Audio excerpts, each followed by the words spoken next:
Di kediaman Dewi Ambarwati, suasana penuh kebahagiaan menyelimuti seiring dengan kabar kehamilan istri tuan rumah.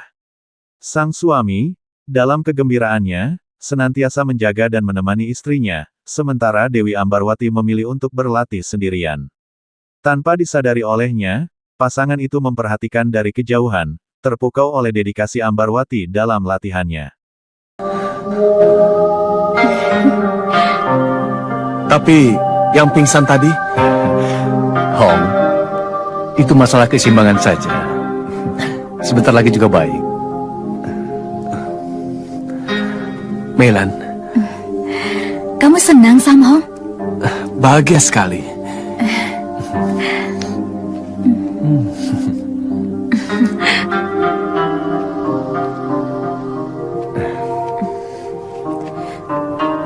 Melan, Ambarwati,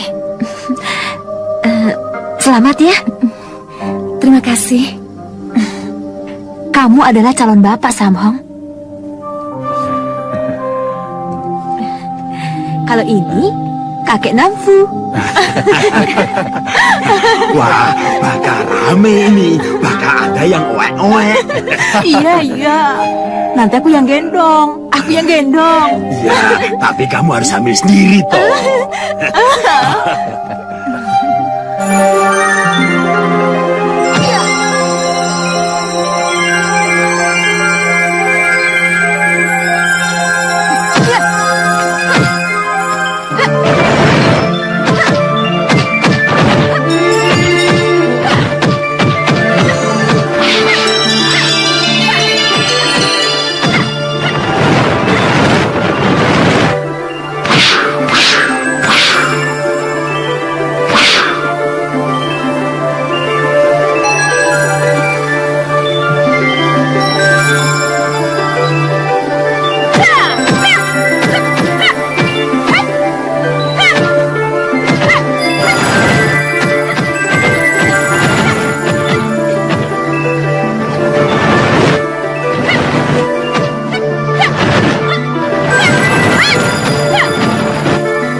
aku jadi terjebak begini?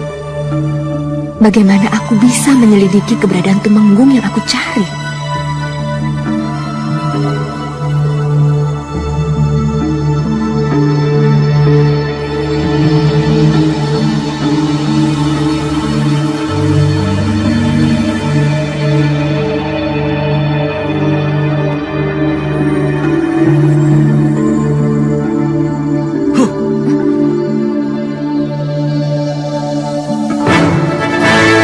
Inilah saat yang kita tunggu-tunggu. Pertarungan sampai titik darah penghabisan. Untuk menjadi pengawal Soko Katumenggungan. Panegologo, laksanakan.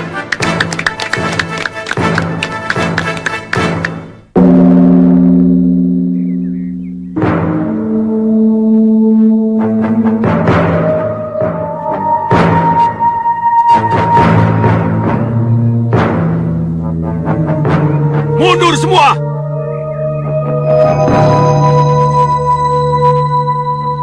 Bereok! Paplang! Maju!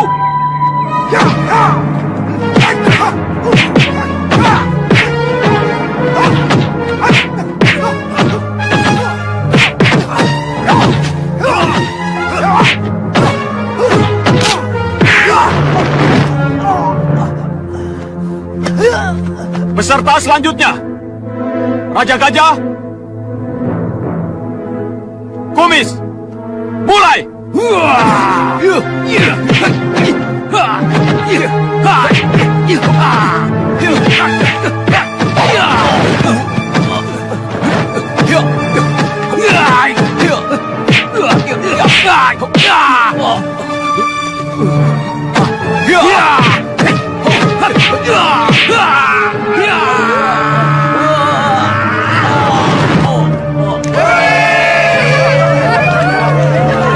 Peserta selanjutnya, Raja Gajah, Brewok,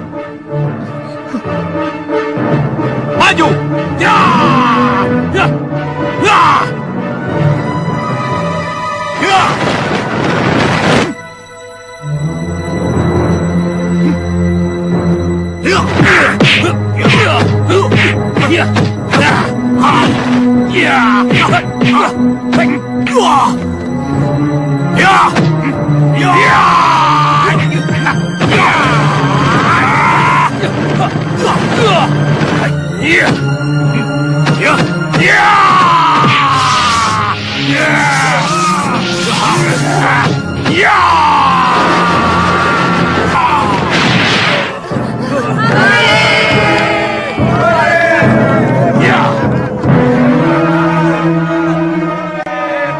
Pertandingan selesai. Pemenangnya Raja Gajah.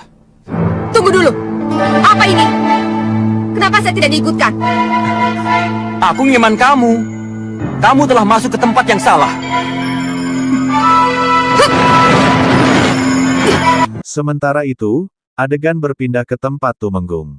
Kembang Tanjung sedang diinterogasi bersama Raden Putra, selir dari Cokro Nanggolo. Tumenggung tampak terkejut saat Kembang Tanjung, yang ternyata seorang pendekar wanita yang menyamar sebagai pria, menunjukkan kekuatan luar biasanya. Dengan satu pukulan, lantai di depan Tumenggung terbelah. Kekuatannya membuat sang Tumenggung berpikir dua kali sebelum akhirnya menerima Kembang Tanjung sebagai salah satu pengawalnya di bawah Raden Sopo. Karena terpaksa, akan saya penuhi keinginan Gusti.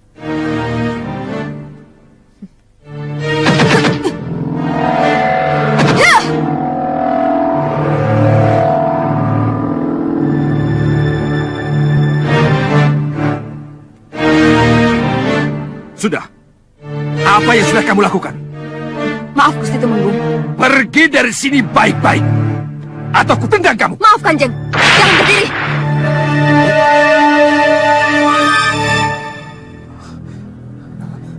Sigar Semongko. Siapa sebenarnya gadis di sini? Hah?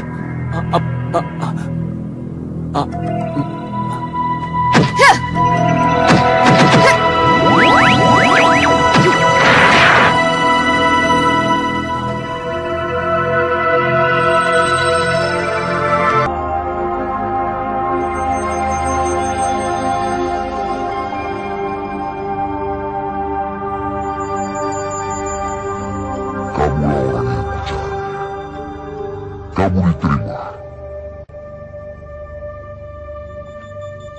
Kamu berhak menjadi pengawal utama aku. Oh iya, siapa tadi namamu? Tanjung.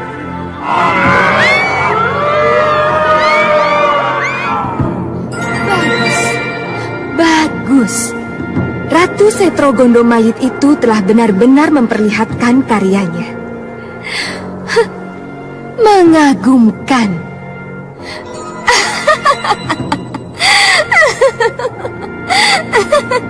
Aku senang, Ratu Gedeng Permoni. Aku senang dengan kekacauan yang kau lakukan, sebab akan membuat semakin membaranya permusuhanmu dengan Ratu Laut Selatan itu. Dan aku akan memetik keuntungan dari permusuhan mereka. Ketika Samudra Kidul bergolak, pada saat itulah aku akan merebut kembali Bayu Samudro dalam pelukanku.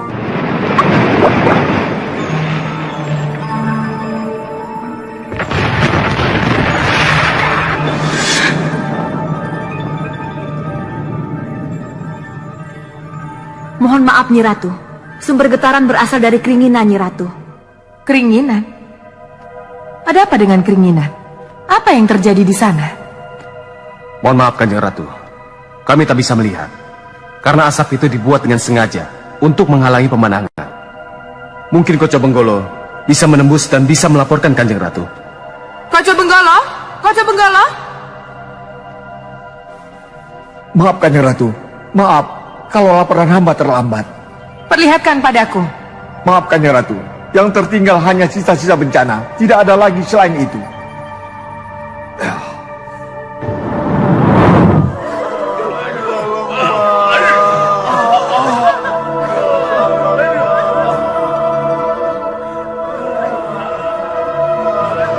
Ki Demang tahu siapa yang melakukan semua ini. Siapa lagi kalau bukan Gedeng Permoni? Lalu kita harus bagaimana? Kita menyerah tanpa berbuat apa-apa. Siapa yang bisa melawan mayat hidup? Siapa yang bisa membunuh yang sudah mati? Ini bukan musuh sembarangan kami tua. Berat sekali lawan kita. Kita tidak mungkin mengatasinya sendiri.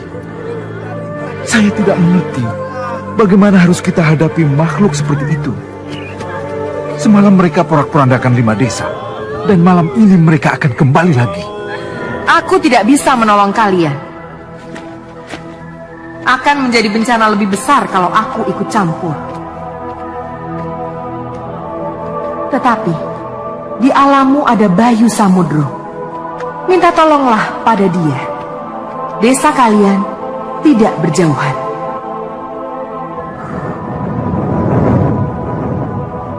Bayu Samudro.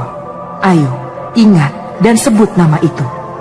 Ki Demang, apa Ki Demang tidak ingat peristiwa yang menggemparkan di Randu Alas? Bayu Samudro? Ya, pendekar itu berhasil mengalahkan Lindu Aji dan Sayipi Angin dari Gua Singobarong. Bayu Samudro bisa mengalahkan siluman. Kenapa kita tidak mencoba meminta bantuannya? Ya, aku akan ke Randu Alas. Aku akan meminta bantuannya.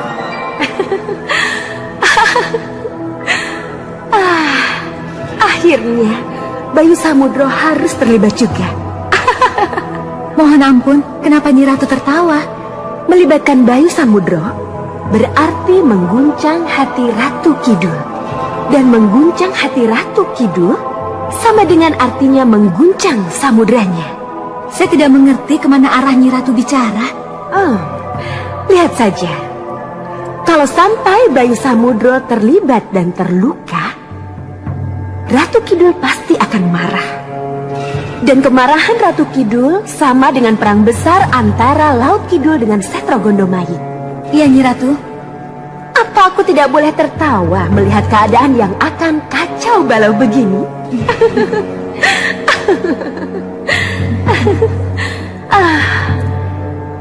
Ini saat-saat yang aku inginkan.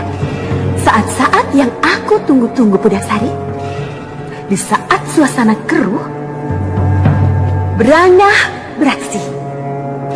Brangah akan merebut kembali Bayu Samudro dari tangan Ratu Kidul.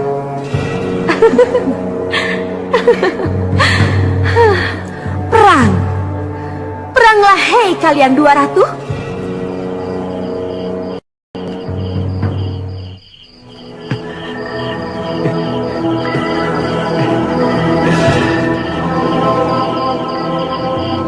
Ini tadi perjanjiannya bagaimana toh?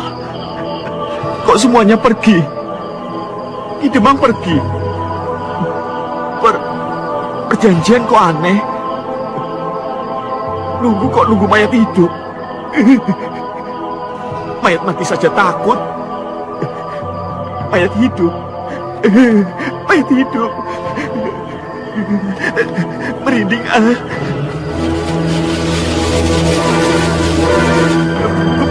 Di tempat lain, Ratu Nyi Brangah tengah memperhatikan kekacauan yang terjadi di sebuah desa. Kekacauan ini disebabkan oleh Setro Gondo Mayit, pasukan mayat hidup kiriman Ratu Gendeng Permoni.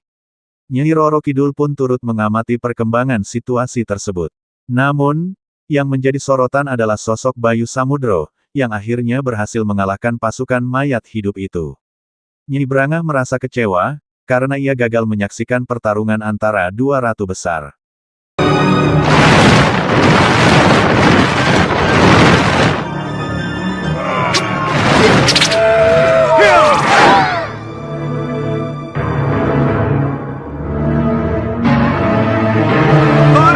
Hidup Bayu Samudro! Hidup Bayu Samudro! Hidup Bayu Samudro! Hidup! Hidup! Hidup! Bayu Samudro! Hidup Bayu Samudro! Iya, aku senang kamu menang Bayu Samudro. Itu artinya kamu laki-laki luar biasa. Tapi kebencian juga akan aku sumpah serapahkan padamu. Karena kemenanganmu, kemarahan Ratu Kidul yang aku inginkan tidak jadi terwujud. Kurang ajar, percuma, dan aku tidak bisa tertawa lagi.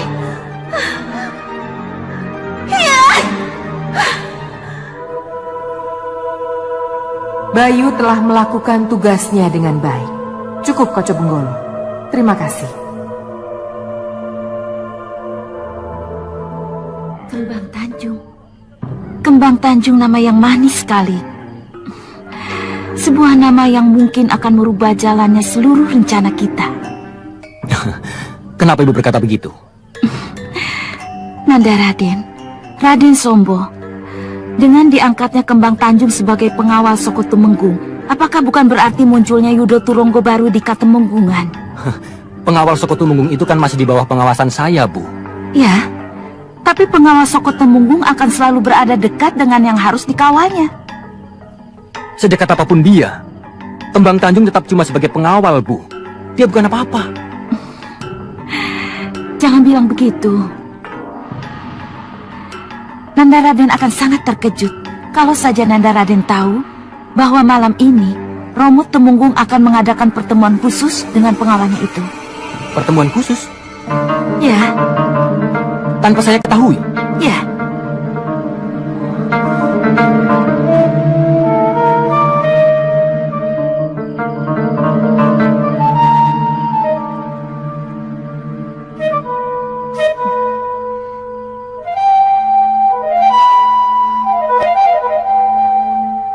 Kau tahu apa sebab kita harus bicara di sini? Kau buka peluang agar aku membunuhmu, Taji Saketi. Ada yang sangat istimewa yang datang dari dirimu, Kembang Tanjung. Kau membunuh ayahku, dan aku harus balas dendam, Taji Saketi. Itu yang akan kulakukan. Dan Taji Saketi membunuh bapakmu. Iya, Taji Saketi membunuh bapak saya. Ya, Taji Saketi membunuh bapakmu. Iya, Guru. Menguasai kembali peti itu. Lalu cari muka ke Mataram. Iya, Guru. Menyerahkan satu dari dua peti yang ia curi. Iya, Dan memfitnah Seto Samekto bapakmu sebagai pelaku pencurian yang telah ia bunuh. iya, Guru. Taji Saketi, dianggap berjasa, dan diangkat jadi Tumenggung di Cokronanggala. Iya, Guru. Sejak saat itulah, ia dikenal sebagai Tumenggung Cokronanggolo. Iya. Tumenggung yang harus kamu bunuh. Iya, Guru. Dari mana kau dapatkan ilmu Sigar Semongko itu? Mohon maaf. Dari mana Kanjeng Tumenggung tahu kalau saya... Hanya Sigar Semongko yang bisa membelah lantai dan mengatupkannya kembali. Kamu telah sangat sempurna menguasainya, Kemeng Tanjung. Siapa gurumu? Sebab sepengetahuanku, Ki Penjalin yang mewarisi ilmu itu sudah meninggal setelah menurunkan ilmu itu kepada dua muridnya, Taji Saketi dan Gelap Ngampar. Taji Saketi sudah meninggal. Sudah dua orang yang bicara begini. Tumenggung dan lelaki pincang itu. Den Roro, tunggu Den Roro. Ada apa? Apa yang dikatakan oleh guru pada Den Roro itu tidak benar. Tidak benar kalau Tunggu. Den Roro... Bapak ini sebenarnya siapa? Saya... Dari mana kau dapatkan ilmu itu? Dari Taji Saketi atau Gelap Ngampar? Mohon maaf, Gusti Tumenggung. Saya kemari karena keinginan saya untuk mengabdi. Mau mengabdi? Atau karena tujuan tertentu? Mohon maaf. Saya tidak mengerti maksud Kanjeng Tumenggung. Maka dari itu, kalau aku tahu siapa gurumu sebenarnya, Taji Saketi atau Gelap Ngampar, tidak perlu lagi teka-teki ini. Tenang. Aku harus tenang. Pasti ada sesuatu. Kemudian, cerita kembali ke Cokro Nanggolo yang berbincang dengan Kembang Tanjung. Cokro Nanggolo penasaran dengan guru Kembang Tanjung, apakah Aji Saketi atau Gelap Nampar. Kembang Tanjung merasa bingung, sudah dua orang yang menyebutkan nama-nama tersebut, namun ia belum siap mengungkapkan siapa gurunya sebenarnya. Dengan keyakinan yang tumbuh, ia pun berjanji akan mengungkapkannya pada saat yang tepat. Orang yang di hadapanku inilah Taji Saketi, pembunuh ayahku. Apa yang kamu pikirkan? Maafkan saya, Gusti. Saya belum bisa memberikan keterangan tentang guru saya. Baik, itu hakmu. Tapi kalau ternyata gurumu Taji Saketi, maka kau harus mempertimbangkan cerita